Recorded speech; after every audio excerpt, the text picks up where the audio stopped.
ధర్మస్థలి కేసులో big twist నెలకొంది. బాహుబలి కొండ దగ్గర త్రవ్వకాలు జరుగుతున్నాయి. కొండ సమీపంలో శవాలను పూడ్చినట్లుగా సిట్కు సమాచారం ఇచ్చాడు మాజీ పారిశుధ్య కార్మికుడు. కొండ చుట్టూ మార్కింగ్ చేసి ప్రతి చోట త్రవ్వకాలు జరుపుతున్నారు. ఈ బాహుబలి కొండ ఇప్పుడు చాలా కీలకంగా మారింది. ఈ కొండ చుట్టూనే భారీ వృక్షాలు ఉన్న నేపథ్యంలో ఆ వృక్షాలన్నింటినీ కూడా తొలగించేందుకు సిబ్బంది కష్టపడుతున్నట్లుగా తెలుస్తోంది. ధర్మస్థలి కేసుకు సంబంధించి కీలక సమాచారం కొంత బయటకు వస్తున్నప్పటికీ కూడా సిట్ అధికారులు చాలా వరకు ఈ సమాచారాన్ని బయటకు రానివ్వకుండా చాలా గోప్యంగా త్రవ్వకాలు జరుపుతున్నారు. అయితే ఇక్కడ ఖచ్చితంగా మనం ఒక్క విషయాన్ని అయితే అర్థం చేసుకోవాలి. ఒక్క విషయం ఖచ్చితంగా ఈ కేసులో పురోగతి ఉంది అనడానికి, ఈ కేసులో కీలకమైనటువంటి సాక్ష్యాధారాలు దొరుకుతున్నాయి అనడానికి ఒక కీలకమైనటువంటి పరిణామంగా ఈ త్రవ్వకాలను మనం చూడొచ్చు. అంటే కేవలం త్రవ్వకాలనే చూడాలంటే చూడలేం. మొదట 13 ప్రాంతాలను అధికారులు సిట్ అధికారులు త్రవ్వడానికి నిర్ణయించుకున్నారు. కానీ నిజంగా 13 ప్రాంతాల్లో ఏ విధమైనటువంటి కీలక సమాచారం దొరక్కపోతే మరిన్ని త్రవ్వకాలు ఎందుకు చేస్తారు? 13 త్రవ్వకాల్లో ఏదో కీలకమైనటువంటి సమాచారం దొరికింది. అఫ్కోర్స్ ఇప్పటికే మనందరికీ తెలిసిన విషయమే. మొదటి త్రవ్వకం దగ్గర మొదటి ఆ గొయ్యిని తవ్వి దగ్గర నుంచి మొదలు పెడితే మొదట్లో ఒక రెడ్ కలర్ జాకెట్ దొరికిందని, కొన్ని కార్డ్స్, ఒక ఏటీఎం కార్డ్ అండ్ ఒక ఐడెంటిటీ కార్డు ఒకటి దొరికింది అంటూ కూడా వార్తలు వచ్చాయి. ఆ తర్వాత ఒక మహిళకు సంబంధించిన అవశేషాలు దొరికాయన్నారు. ఆ తర్వాత మరొక వ్యక్తికి సంబంధించినటువంటి అవశేషాలు, కొన్ని ఎముకలు, పుర్రె దొరికాయని చెప్పారు. అలా మొత్తం 13 చోట్ల త్రవ్వినటువంటి సిట్ అధికారులకు చాలా కీలకమైనటువంటి సమాచారం దొరికింది అనేది ఇంటర్నల్గా ఉన్న సమాచారం. అయితే స్పెసిఫిక్గా ఏం దొరికింది అంటే ఎవరికి సంబంధించింది అనేది పర్టికులర్గా చెప్పకపోయినప్పటికీ దొరకడం అయితే ఖచ్చితంగా దొరికింది అనేదే సమాచారం. చాలా వరకు చాలా మందికి సంబంధించినటువంటి ఎముకలు, కొన్ని అవశేషాలు, కొన్ని వాళ్ళ దుస్తులకు సంబంధించి, కొన్ని వాళ్ళ ఐడెంటిటీకి సంబంధించినటువంటి ఆధారాలు దొరికాయి అంటూ తెలుస్తోంది. అలాగే ఒకవేళ ఇక్కడ ఒక పెద్ద రూమర్ నడుస్తుంది, ఇప్పటి వరకు ఏమి దొరకలేదని కొంతమంది దాన్ని కొట్టేసే ప్రయత్నం చేస్తున్నారు. కానీ నిజంగా 13 చోట్ల ఒక్క ఆధారం కూడా దొరక్కపోతే, లేదంటే ఏ కీలకమైనటువంటి ఆధారం దొరక్కపోతే అధికారులు త్రవ్వకాలు ఎందుకు కొనసాగిస్తారు? ఖచ్చితంగా ఈ 13 చోట్ల ఆ పారిశుధ్య కార్మికులు చెప్పినట్లుగా ఆధారాలు దొరికాయి. ఆ రెడ్ కలర్ జాకెట్ ఎవరిది, ఆ ఐడి కార్డ్ ఎవరిది, ఆ ఏటీఎం కార్డ్ ఎవరిది, ఆ తర్వాత దొరికినటువంటి కొన్ని ఎముకలు కానీ పుర్రెలు కానీ ఎవరివి అనేది తేల్చలేదు. కానీ అవశేషాలు అయితే దొరికాయి. ఖచ్చితంగా అక్కడ ఆ యువతులు ఎవరైతే ఆ యువతుల్ని చాలా దారుణంగా చిత్రవద చేసి వాళ్ళని లైంగికంగా ఇబ్బందులు పెట్టి, లైంగికంగా చిత్రవద చేసి వారి ప్రాణాలు తీసి ఆ తర్వాత పూడ్చారో వాళ్ళ బాడీస్ని, వాళ్ళకి సంబంధించినటువంటి ఆధారాలుగానే చెప్తున్నారు.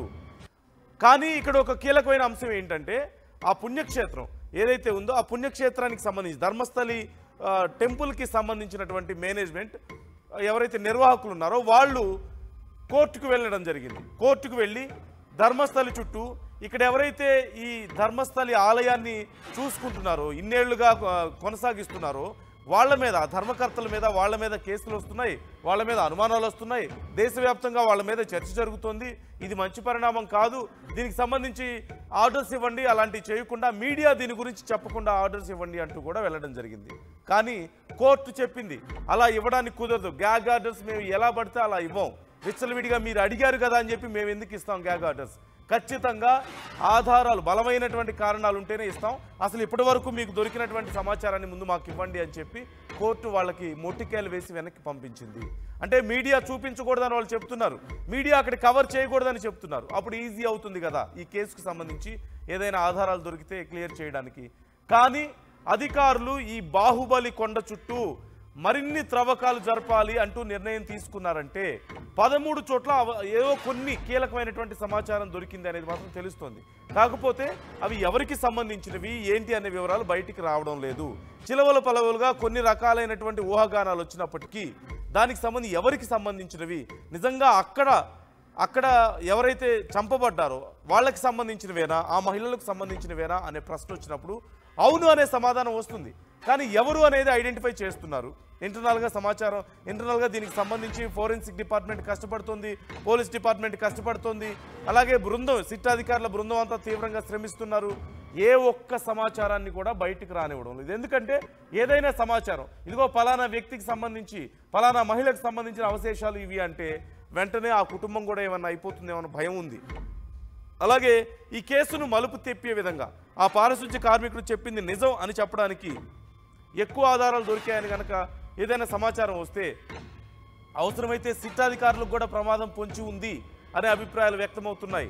సిట్ అధికారులను బెదిరిస్తున్నారని ఆ పారిశుధ్య కార్మికుడిని కూడా బెదిరిస్తున్నారు అంటూ వార్తలు వచ్చిన విషయం కూడా మనం చూసాం. అంటే 24 గంటలు సెక్యూరిటీ మధ్యలో ఉండి సిట్ అధికారుల పర్యవేక్షణలో ఉండి పోలీసుల పర్యవేక్షణలో ఉన్నటువంటి ఒక వ్యక్తిని బెదిరిస్తున్నారు అంటే సిట్లో ఉన్న వాళ్ళు లేదంటే పోలీసుల్లో కొంతమంది ఖచ్చితంగా అటు సపోర్ట్ చేసే వాళ్ళు ఉన్నారు.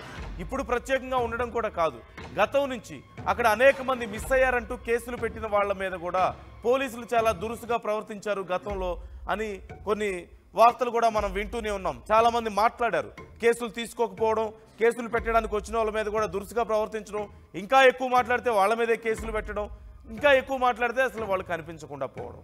ఖచ్చితంగా స్థానికంగా ఉన్నటువంటి పోలీసులు ఎవరైతే ఈ దారుణాలకు పాల్పడ్డారో, ఎవరైతే ఈ మర్డర్స్ చేశారో, ఎవరైతే ఇంత దారుణంగా ఆ యువతుల్ని లైంగికంగా చిత్రవధ చేసి వాళ్ళ ప్రాణాలు తీశారో వాళ్ళకి సపోర్ట్గా కొంతమంది పోలీసులు ఉన్నారు అనేది ప్రధానంగా మనందరికీ తెలిసిన విషయమే. సో ఈ నేపథ్యంలో ఆ పారిశుధ్య కార్మికుడు 24 గంటలు పహారాలో ఉన్నా కానీ అతనికి కూడా బెదిరింపులు వెళ్ళాయి. ఏమని బెదిరింపులు వెళ్ళాయి?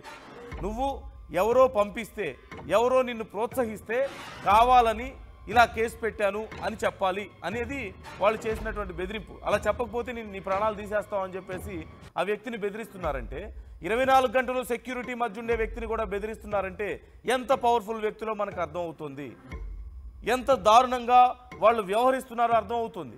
ఈ నేపథ్యంలో ఇప్పటికే సిట్ అధికారుల మీద కొన్ని ఒత్తిళ్లు ఉన్నాయని, త్రవ్వకాలు జరగకుండా చేసే ప్రయత్నం చేస్తున్నారని, అలాగే ఆ గుడి దగ్గర ఉన్నటువంటి చాలామంది స్థానికుల్ని రెచ్చగొట్టి ఇక్కడేమీ జరగలేదు అని చెప్పిస్తున్నారు అంటూ కూడా సమాచారం అందుతుంది. ఈ నేపథ్యంలో సిట్ అధికారులు అయితే చాలా గోప్యంగా ఈ త్రవ్వకాలను చేస్తున్నారు.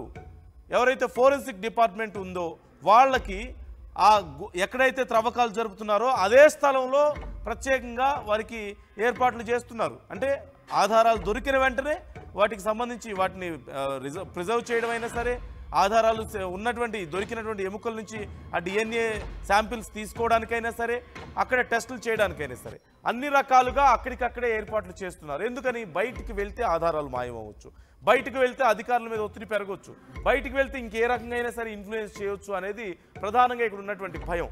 ఈ నేపథ్యంలో విపరీతమైనటువంటి ఒత్తిడి అధికారుల మీద ఉంది, విపరీతమైనటువంటి ఒత్తిడి ఇటు పోలీసుల మీద ఉంది, ఫోరెన్సిక్ డిపార్ట్మెంట్ మీద కూడా ఉన్నట్లుగా తెలుస్తోంది.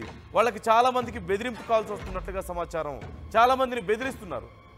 ఆ పారిశుధ్య కార్మికుల వరకు బెదిరింపులు వెళ్ళాయంటే మనం అర్థం చేసుకోవచ్చు ఏ స్థాయిలో బెదిరింపులు ఉన్నాయనేది. ఇప్పుడు బాహుబలి కొండ చుట్టూ కూడా త్రవ్వకాలు జరుగుతున్నాయి. అనేక స్పాట్స్ని గుర్తించారు. అంటే బాహుబలి కొండ చుట్టూ తాను ఎక్కడెక్కడైతే ఆ బాడీస్ని పూడ్చిపెట్టానని చెప్పేసి ఆ పారిశుధ్య కార్మికుడు చెప్తున్నాడో అతను చెప్పినటువంటి ఆ మార్క్స్ ఆధారంగా వాళ్ళు కొన్ని స్పాట్స్ని సెలెక్ట్ చేసుకున్నారు. ఇప్పుడు ఆ స్పాట్స్ అన్నీ కూడా త్రవ్వబోతున్నారు. త్రవితే ఇంకా ఎలాంటి సమాచారం బయటపడుతుంది అనేది మాత్రం చూడాలి. అండ్ మరొకటి మనం గమనించవచ్చు, చాలా సందర్భాల్లో త్రవ్వకాలు జరిపినటువంటి ప్రాంతం నుంచి వెళ్తున్న సిట్ అధికారులు కొన్ని సంచులు పట్టుకొని వెళ్ళడాన్ని మనం గమనించవచ్చు. కొన్ని గోనె సంచులు లాంటివి, తెల్ల కవర్స్ కానీ లేదంటే కొన్ని ప్లాస్టిక్ కవర్స్ కానీ ఇవన్నీ కూడా పట్టుకు వెళ్ళడాన్ని మనం గమనించవచ్చు. అంటే ఖచ్చితంగా ఆ సంచుల్లో ఏదో ఉంది, ఆ సంచుల్లో కొన్ని అవశేషాలు ఉన్నాయి, కొన్ని పుర్రెలు ఉన్నాయి, కొన్ని ఎముకలు ఉన్నాయి అనేది మాత్రం క్లియర్గా తెలుస్తుంది. రెండోది మనందరం చాలా ఈజీగా అర్థం చేసుకోగలిగింది, ఆ 13 ప్రదేశాల్లో నిజంగా ఏమీ దొరక్కపోతే, అంటే ఏం దొరికింది అనేది బయటికి చెప్పలేదు కానీ దొరుకుతున్నాయి అనేది మాత్రం తెలుస్తుంది. మనం కూడా డిస్కస్ చేస్తున్నాం. నిజంగా ఆ 13 ప్రదేశాల్లో ఏమీ దొరక్కపోతే ఈ పాటికి నువ్వు చెప్పిందంతా తప్పు అని ఆ పారిశుధ్య కార్మికుడు మనం చెప్పగలుగుతాం కదా, సిట్ అధికారులు చెప్పగలుగుతారు కదా. కానీ ఇన్ని రకాలుగా ఇంకా ఆ 13 చోట్ల అయిపోగా ఈ బాహుబలి కొండ చుట్టూ కూడా త్రవ్వకాలు జరుపుతున్నారు అంటే ఖచ్చితంగా ఆ 13 చోట్ల ఏదో దొరికింది, కీలకమైనటువంటి సమాచారం దొరికింది. అందుకే నమ్మకం వచ్చింది సిట్ అధికారులకు. అందుకే మరింత పెద్ద ఎత్తున త్రవ్వకాలు చేపడుతున్నారు. ఆ కొండ మీద ఉన్నటువంటి చెట్లను కూల్చేస్తున్నారు. ఆ చెట్లంతా తొలగించేసి, ఆ పొదలన్నా తొలగించేసి అక్కడ త్రవ్వకాలు చేపడుతున్నారు. సో ఖచ్చితంగా కీలకమైనటువంటి ఆధారాలు ఇప్పటికే దొరికాయి. మరోవైపు కోర్టుకు వెళ్ళడాన్ని బట్టి కూడా మనం చూడొచ్చు. కోర్టుకు వెళ్ళి ఫలానా వాళ్ళ పేర్లు చెప్తున్నారు, ఫలానా వాళ్ళకి నష్టం జరుగుతుంది, దీనివల్ల ఆపండి అని చెప్తే కోర్టు కూడా వినట్లేదు. అసలు ముందు మీ దగ్గర ఏముందో సమాచారం నాకు చెప్పండి, ఎలా జరుగుతుంది అక్కడ అనేది నాకు చెప్పండి అంటూ కోర్టు అడిగిందంటే ఖచ్చితంగా ఆధారాలు ఉన్నాయనేది మాత్రం అర్థమవుతుంది. ఆధారాలు లేకపోతే ఇంత భయపడాల్సిన అవసరం ఏమొస్తుంది? వాళ్ళకి సంబంధించి అసలు ఎక్కడా వార్తలు చెప్పొద్దు అని ఎందుకు? రేపు ఎలాగో కేసు క్లియర్ అయిపోతుంది. ఈలోపు ఏం జరుగుతుంది? సో ఈ నేపథ్యంలో అధికారులు సైతం ఎవరి మీద అయితే ఈ కేసుకు సంబంధించి ప్రధానంగా ఆరోపణలు వస్తున్నాయో వాళ్ళని కూడా త్వరలో విచారించే అవకాశం ఉంది అంటూ తెలుస్తోంది. అప్పుడు ఇక ఎవరు కాపాడగలరు వాళ్ళని ఈ కేసు నుంచి?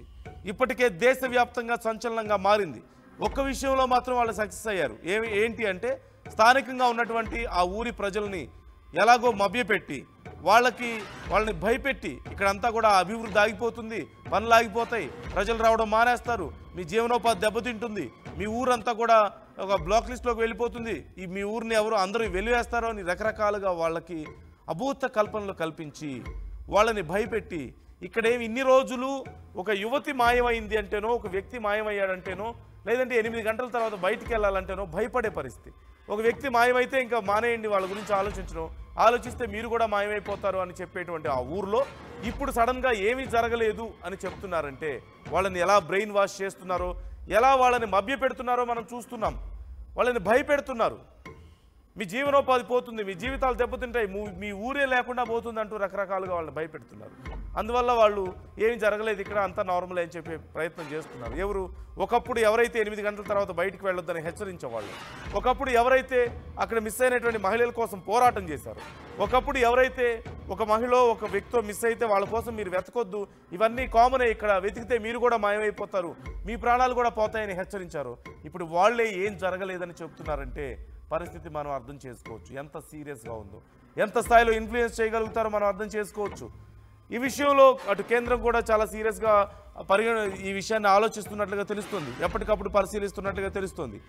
కొన్ని వందల మంది, మొదట్లో 100 మంది అంతకు మించి అన్నారు, కానీ ఇప్పుడు కాదు, ఖచ్చితంగా ఇప్పుడు సుమారుగా కొన్ని 500 మంది వరకు అంటూ కొంతమంది చెప్తున్నారు. 300 పైన నుంచి 500 వరకు కూడా అక్కడ పూడ్చిపెట్టారు, అక్కడ ఖననం చేశారు అంటూ సమాచారం అందుతుంది. ఈ నేపథ్యంలో ఆ వ్యక్తి మరిన్ని స్పాట్స్ను చెప్తున్నారు. ఆధారాలు దొరికాయి కాబట్టి ఆ వ్యక్తి చెప్పిన మాటలను నమ్మారు. ఈ నేపథ్యంలోనే మరిన్ని త్రవ్వకాలు జరుపుతున్నారు, మరిన్ని ఆధారాలను సంపాదించే ప్రయత్నం చేస్తున్నారు. సో సిట్ అధికారులకి ఈ విషయంలో క్లారిటీ వచ్చింది. ఖచ్చితంగా ఆధారాలు దొరుకుతున్నాయి, ఖచ్చితంగా ఈ కేసు సీరియస్నెస్ అర్థమైంది.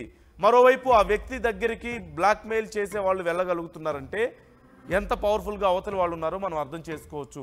మరోవైపు కోర్టుకు వెళ్ళి మీడియా కూడా ఫోకస్ చేయకుండా చూసుకోవాలి అని వాళ్ళు చెప్తున్నారంటే వాళ్ళ భయాన్ని మనం ఇక్కడ గమనించవచ్చు. మరోవైపు స్థానికంగా ఉన్నటువంటి కొంతమంది, స్థానికంగా ఉన్నటువంటి మీడియాని కానీ జర్నలిస్టులు కానీ చాలా వరకు భయపడుతున్నారనే సమాచారం కూడా ఉంది. ముఖ్యంగా కన్నడకి సంబంధించినటువంటి చాలా ఛానల్స్ ఈ వార్తను ప్రసారం చేయడానికి 1కి 10 సార్లు ఆలోచిస్తున్నాయని, చాలా ఛానల్స్ వాటిని ప్రసారం చేయడం లేదని, ఏదో ఒక చిన్న వార్తగా ప్రసారం చేస్తున్నారే తప్ప ఇంకేమీ వాళ్ళు చూపించడం లేదంటూ తెలుస్తోంది. ఇక్కడున్న వాళ్ళం మనం ఇంత చేస్తున్నాం, హిందీ మీడియా సైతం దీని మీద ఫోకస్ చేస్తుంది, జాతీయ ఛానల్స్ సైతం వీటి మీద ఫోకస్ చేస్తున్నాయి, నేషనల్ ఛానల్స్ సైతం, పెద్ద పెద్ద ఛానల్స్ సైతం ప్రతి వార్తాపత్రికలోనూ ప్రతిరోజు ఈ వార్తలు వస్తూనే ఉన్నాయి. కానీ ఆ రాష్ట్రంలో జరుగుతుంటే అక్కడున్నటువంటి మీడియా మాత్రం దీని గురించి ఎందుకు ఫోకస్ చేయడం లేదు? ఎందుకు చేయకుండా ఉంటుంది? ఇంకే విషయాన్ని ఫోకస్ చేయకుండా లేదా? అక్కడ పొలిటికల్గా అంత రప్చర్ జరుగుతున్నప్పుడు ఫోకస్ చేయలేదా? సినిమా ఇండస్ట్రీకి సంబంధించి అంత గొడవ జరిగితే ఫోకస్ చేయలేదా? బయట జరుగుతున్నటువంటి విషయాల గురించి ఫోకస్ చేయలేదా? అన్నీ చేసినప్పుడు ఇది ఒక్కటే ఎందుకు చేయట్లేదంటే భయపడుతున్నారు అన్నం కంటే కూడా భయపెడుతున్నారు. కానీ దేశం మొత్తం ఆగదుగా. ఇప్పుడు సోషల్ మీడియా చాలా స్ప్రెడ్ అయి ఉంది, ప్రతి వాళ్ళ చేతిలోనూ మొబైల్స్ ఉన్నాయి, ప్రతి వాళ్ళ చేతిలోనూ ఫేస్బుక్, ఇన్స్టాగ్రామ్, యూట్యూబ్ అంటూ ఉన్నాయి, ప్రతి వాళ్ళు అప్డేట్స్ చూస్తున్నారు, ప్రతి వాళ్ళు ఫాలో అవుతున్నారు, ప్రతి వాళ్ళు డిమాండ్ చేస్తున్నారు ఈ కేసులో న్యాయం జరగాలని. మరోవైపు గతంలో మా కూతుర్ని పోగొట్టుకున్నాను, నా భార్యని పోగొట్టుకున్నాను, నా తల్లిని పోగొట్టుకున్నాను అంటూ అనేక మంది ఆ ప్రాంతానికి చేరుకుంటున్నారు. 10 ఏళ్ల క్రితం, 15 ఏళ్ల క్రితం, 20 ఏళ్ల క్రితం జరిగినటువంటి ఘటనలకు సంబంధించి ఆధారాలు ఇస్తున్నారు. వాళ్ళకి సంబంధించి ఏదో ఒక అవశేషాలు ఇవ్వండి, మీకు దొరికితే మాకు కూడా ఇవ్వండి, మేము వెళ్ళి సాంప్రదాయబద్ధంగా కార్యక్రమాలు చేసుకుంటాం వాళ్ళకి అని చెప్పి అడుగుతున్నటువంటి మహిళలు లేరా? అలా అడుగుతున్నటువంటి కుటుంబ సభ్యులు లేరా? ఖచ్చితంగా ఇక్కడ చాలా పెద్ద కుట్ర జరిగింది అనడానికి క్లియర్గా ఆధారాలు కనిపిస్తున్నాయి. ఇప్పటికే అనేక సంచుల కొద్దీ ఎముకల్ని పుర్రెల్ని అధికారులు తీసుకువెళ్లారు. సంచుల్లో మోసుకు వెళ్ళినటువంటి పరిస్థితి మనం చూసాం. అంటే ఖచ్చితంగా భారీగా ఆధారాలు దొరికాయి. మరిన్ని త్రవ్వకాలు జరుపుతున్నారంటే చేసినటువంటి త్రవ్వకాల్లో ఆధారాలు దొరికాయి కాబట్టే ముందుకు వెళ్తున్నారు. కోర్టుకు వెళ్తున్నారు కొంతమంది. అంటే ఈ న్యూస్ను చూపించకూడదు అని చెప్తున్నారంటే ఖచ్చితంగా వాళ్ళు భయపడుతున్నారు, త్వరలో ఏదో జరగబోతోందని. స్థానికంగా ఉన్నటువంటి మీడియా దీన్ని చూపించడం లేదు అంటే వాళ్ళని భయపెట్టే ప్రయత్నం చేస్తున్నారు అనేది అర్థమవుతుంది. ఇది ఇప్పటి నుంచి కాదు, ఈ భయం ఎప్పటి నుంచో ఉంది. స్థానికంగా ఉన్నటువంటి పోలీసుల మీద, మీడియా మీద ఎప్పటి నుంచో ఆ భయం ఉంది. అలాగే చాలామంది మా ఇంట్లో మనుషుల్ని పోగొట్టుకున్నామని అక్కడికి వస్తున్నారు అంటే అర్థం చేసుకోవచ్చు. ఇంకా చాలామంది రావడం లేదట. చాలామంది రావడానికి భయపడుతున్నారు. ఇప్పటికి కూడా చాలామంది ఇక అయిపోయిందని వదిలేస్తున్నారు. కొంతమంది మాత్రం ధైర్యం చేసి వస్తున్నారు. ఏది ఏమైనా సరే మాకు న్యాయం జరగాలని చెప్పేసి అడుగుతున్నారు. సో ఈ నేపథ్యంలో మరిన్ని త్రవ్వకాలు ఇప్పుడు ఆ బాహుబలి బయట పెట్టబోతుంది. ఏం జరుగుతుంది అనేది బాహుబలి కొండ చుట్టూనే అంతా మూగి ఉంది. ఈ సిట్ బృందం అంతా కూడా బాహుబలి బయట పెట్టబోతున్నాడు అసలు విషయాన్ని. ఇప్పుడు దాకా కొంత దొరికాయి, కానీ మరిన్ని స్పాట్స్ని సెలెక్ట్ చేసినట్లుగా తెలుస్తోంది. ఆ వ్యక్తి చెప్పినట్లుగా మరిన్ని స్పాట్స్ని వాళ్ళు సెలెక్ట్ చేశారు. సో ఈ బాహుబలి చుట్టూ కొండ చుట్టూ జరిగేటువంటి ఈ త్రవ్వకాలతో ఈ కేసులో మరింత క్లారిటీ రాబోతుంది అనేది మాత్రం క్లియర్గా అర్థమవుతుంది. మనం అక్కడ చూడొచ్చు అధికారులందరూ కూడా ఎంత గోప్యంగా త్రవ్వకాలు జరుపుతున్నారు అనడానికి అనేక సందర్భాల్లో మనం చూసాం. అక్కడ అనేక సంచులను తీసుకువెళ్లారు. ఈ అంశానికి సంబంధించి మీ అభిప్రాయాలను మాతో పంచుకోండి. ప్రతిరోజు మీరు దీనికి సంబంధించి అప్డేట్స్ చూస్తున్నారు, ఎప్పటికప్పుడు ఫాలో అవుతున్నారు. చాలా సమాచారం బయట కూడా ఉంది. సో మీరేమనుకుంటున్నారు? జరుగుతున్నటువంటి త్రవ్వకాలకు సంబంధించి, విచారణ జరుగుతున్నటువంటి తీరుతెన్నులకు సంబంధించి మీ అభిప్రాయాలు ఎలా ఉన్నాయి? మీరు కూడా మాతో పంచుకోండి, కామెంట్ చేయండి. త్వరలో బాహుబలి బయట పెట్టబోతుంది. ఈ బాహుబలి కొండ ఈ కేసును ఛేదించబోతుంది అనేది మాత్రం క్లియర్గా అర్థమవుతుంది.